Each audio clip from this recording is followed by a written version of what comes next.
Hi, tune in with me today to learn a simple concept that helps us understand how myriads of symptoms of disease kind of all fit together and some explanation of sort of the mysterious timing situation of onset of disease. Um, so this concept is known as like the full bucket concept, a bucket of toxicity that builds up and basically at some point overflows. And it's a good way to help us understand chronic disease and just sort of the prevalence of illness in this day and age, because really it usually boils down to mainly two things, deficiencies and toxicity, but they kind of feed into each other because at a certain point, once you're toxic enough, it's really, really hard for the body's proper metabolism and digestion and even like circulation of nutrients to work properly. So then we become more deficient. And also trying to neutralize and process toxins uses up a lot of nutrients. So the more toxic we are, the more our body's trying to detox, then the higher our burn rate of certain nutrients might be as well. And this sort of concept, so if you think about it, it's like maybe maybe you would imagine that you started with a bucket that's empty, and then anytime the body can't keep up with detoxifying the amount of toxins that it has to process, you start filling up this bucket. And eventually, and like everything seems fine, and it seems fine, and it seems like, oh, I don't react to these things. I can eat anything I want. I'm not bothered by these laundry detergents or these fragrances or any of these things.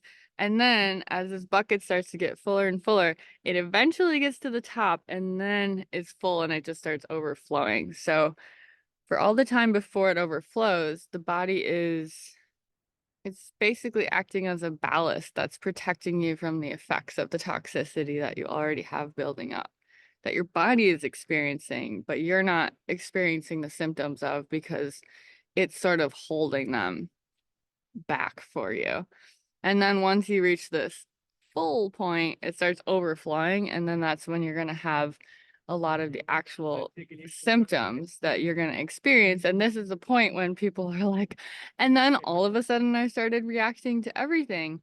And it's really easy to try to pinpoint like what that thing was that tipped you over the edge. And so a lot of people blame whatever sort of the last toxin exposure or the last allergen exposure or the last acute illness that sort of added to the burden. But a lot of times, actually, what these things are is just the tipping point. So, but all that other toxicity that you've been exposed to all this time has actually been adding up into this bucket, but you've been protected from really totally feeling that. So some of the things that like help fill up this bucket, is that like just regular metabolic wastes have to be processed by the body. So these are things like the waste products from the energy cycles and energy processes of the body, the turnover of cells, which is happening all over the body all of the time, all of these, and the metabolites from breathing, from processing sugars, from processing oxygen.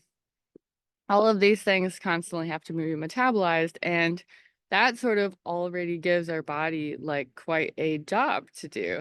And and then when we add in other toxicities, especially mainly environmental toxins, and then additional toxicity from our biome and other pathogenic colonies in the body that create higher levels of toxicity of their excrement than maybe like the optimal microbiome and ecosystem would be producing.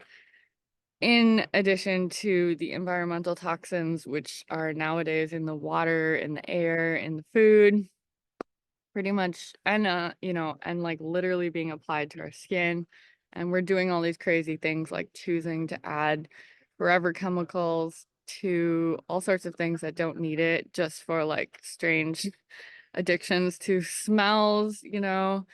We're adding scents to tons of products. You know, even it's actually even hard to find trash bags these days that don't have scents. And even the unscented ones have been sitting next to the scented ones. I don't know if you guys have noticed this, but it's like trash bags are now have these petrochemical oil, like residuous fragrance chemicals that are actually really sticky and hard for the body to process. So those clog up the filters of the body. And at this point, we might as well talk about what the filters of the body are. I mean, obviously, there are all so many filters. There's the skin layer, there's the lungs layer, there's the kidneys filtering the water soluble things, there's the lymphatics that are sort of gently cleansing all around. And then really, you know, one of the main and biggest filter of the body would be the liver. The liver is filtering the bloodstream constantly. I forget exactly like how many liters of blood per minute or per hour, but it's just constantly working at that. And basically, as these filters get clogged up, which happens, and this is part of like the body's protective mechanism that prevents you from feeling the full effects of this filling bucket of toxicity, is that these organs and different tissues start sort of packaging it away, including in fat cells, but the liver actually gets like congested full of sticky residue and material, fatty deposits that are trying to sequester toxic material. Eventually, the filter kind of isn't working the way that it should be, and it starts not being able to keep up with filtering the blood. And then you have the blood toxicity sort of depositing into other parts of the body as well. But really, I would think that when the main filter of the liver gets really clogged up and congested, that is one of the main points that has you tip over the edge into this overflowing bucket sort of analogy, which tips your body into tons of different syndromes and dis-ease symptoms, because when that filter isn't able to work properly, isn't functioning at its optimal level, then we have all that toxicity spilling over into the bloodstream, making not only the bloodstream more thick and less fluid and less efficiently moving throughout the body, bringing toxins with it now because they're not being all pulled out by the liver, and having a harder time getting nutrients to the rest of the body because of that sludgy effect, and bringing toxins instead of being refreshed in the liver, toxins are taken out, nutrients are put in. If that process breaks down, then we have recirculating toxins with not enough nutrients. And one of the sort of sad situations of our current state of affairs is how people are getting sicker younger and younger. I kind of consider myself blessed to have gotten sick at such a young age. I was really taken out by the age of 22, bedridden for a couple of years. And that has allowed me to forced me to dedicate my life to healing and getting out of that. But the reason I think of that as a blessing in some ways is because since it happened to me so young, it has allowed me to really direct my life towards figuring this out and helping other people recover from chronic illness and chronic toxicity as well.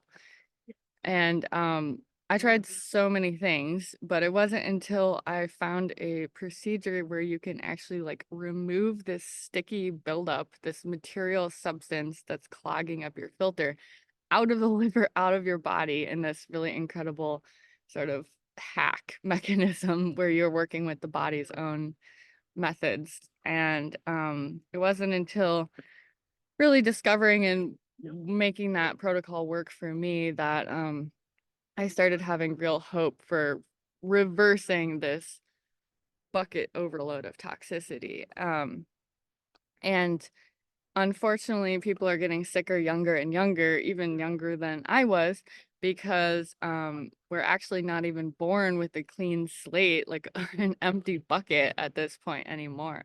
A lot of people are coming in with inherited loads, burdens, toxicity burdens that have already developed in the organs of the body, including the brain, from before even being born. And then we are also uh, facing an unprecedented onslaught of toxicity from that moment of birth, including a variety of, a really high number of injections straight into the system that have not really been uh,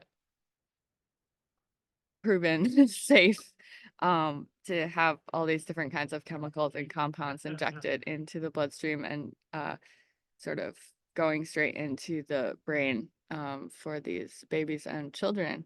So, so the and then of course the food supply and the water and the air supplies are more heavily loaded than ever before. So if you come in with an under-functioning sort of filter system or a higher burden already from inherited from the mother, and the family unit, then you're gonna build up this congestion and fill up the bucket of toxicity at a faster rate and just end up tipping over the edge at an earlier rate, at an earlier sort of stage. So, the good news for this is that if we know that pretty much all symptomatology and disease state and disease symptoms is pretty much a result of toxicity, then it gives us a good idea that there's one main focus point to reverse and, ultimately cure that, which would be reversing this toxicity and eventually cleaning up the blood system, the bloodstream. And the most important area I see to work on this is the liver, because everything else, all the other filters are downstream of that. If the liver is leaving higher amounts of toxicity in the bloodstream, then the kidneys are going to be more effective, the lymph is going to be overwhelmed, the skin is going to be overwhelmed, because the liver is really the powerhouse of the drainage system for overall toxicity and processing of our own metabolic waste, breakdown of hormones, neutralization of all of those different burdens. So this is kind of the idea of like, how do we start bailing out? So bailing out the water from the bucket would be starting to get this gunk out of the liver. And then of course, we'd like to also reduce input into the bucket. And we do that by working with the body's natural rhythms, lowering the amount of toxicity that we have to process via our diet, via our water, via our food. I mean, I said that, via also our air, especially via our skin, and really trying to educate ourselves and the people around us about the harmful effects and the sort of the giant burden of especially a lot of these particulates that we are just putting into the air for absolutely no necessity. All of these toxic fragrances, is really a passion of mine. So if you can ever encourage someone to switch to scent-free products, especially also being aware of what you're putting on the skin, it should really be only things that are edible, that you look at the ingredients and you say, I would eat these things. That's what goes on the skin because the body is eating it through the skin. Oh, I also wanted to add that this is another reason why it's really important to address the filters before adding burdens via killing off pathogens such as parasites, or even trying to move and remove heavy metals. It may seem counterintuitive. You might think, oh, I would help my system by cleaning out these pathogens and these parasites, but actually trying to clean them out, trying to kill them off and get them out releases so many more toxins than what is actually sequestered by them being intact and hiding out wherever they are, that you are adding to the burden. And so this is why I'm an advocate for cleaning the filters and getting them at least in a better moving state before sort of tackling these bigger systems and colonies that are sequestering such highly, almost radioactively strong toxic material. Hope that makes sense. So in reversing this overflowing bucket that results in pretty much all disease processes that we know, we want to reduce our toxin exposure and also bail out the bucket in terms of cleaning up our organs, cleaning up our bloodstream, changing our filters. If you think you may have hit the bucket overload point, check out some of my other videos on liver flushing. And of course, as always, let me know if you want any support. I love this stuff and I would love to help more people. Again, I'm Sienna Songbird. I'm wishing you all a beautiful day. May all beings be liberated.